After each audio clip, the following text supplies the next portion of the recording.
Hello friends, मैं संध्या भक्ति blog से आज पाप मोचनी एकादशी है उसकी कथा सुनाती हूँ।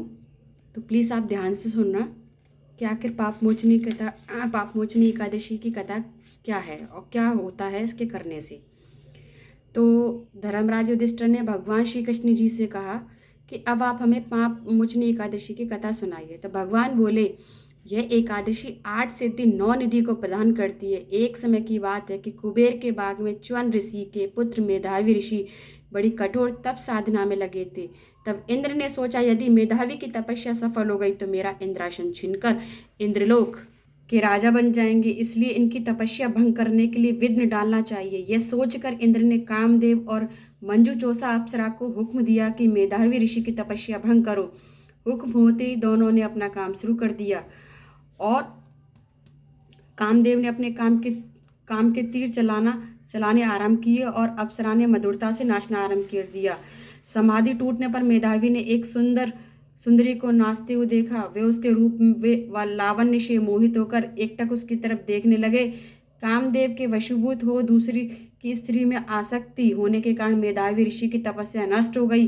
जब मेधावी ऋषि को यह ज्ञात हुआ कि इस स्त्री में आसक्त होने के कारण मेरी तपस्या भंग हुई है, तो वे क्रोध में भरकर अप्सरा को शाप दे बैठे कि तूने मेरी तपस्या भंग कर दी, इसीलिए पिशाच योनि को प्राप्त कर बहुत कष्ट उठाएगी।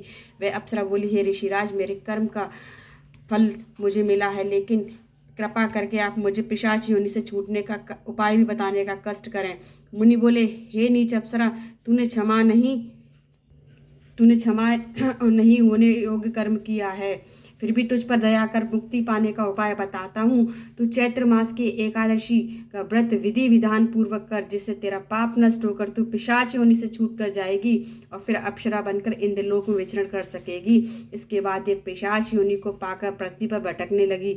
जब चैत्र की एकादशी आई तब उसने बड़ी श्रद्धा से विधि पूर्वक पाप मोचनी एकादशी का व्रत किया, जिसके प्रभाव से पिशाच योनि से मुक्त होकर फिर से इंद्रलोक में पहुंच गई। बोलो एकादशी मैया की जय।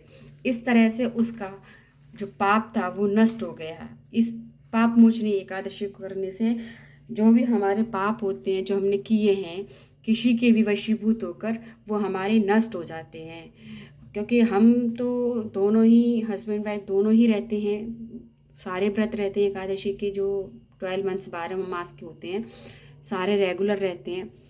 तो एकादशी का तो महत्व हमारे लिए हमें पता है कैसा है, लेकिन फिर भी एक जो अपने पापों को नष्ट करना चाहता है वो पाप मोचनी एकादशी का व्रत कर सकता है। बोलो राधे राधे, जय श्री राधे, जय श्री कृष्णा।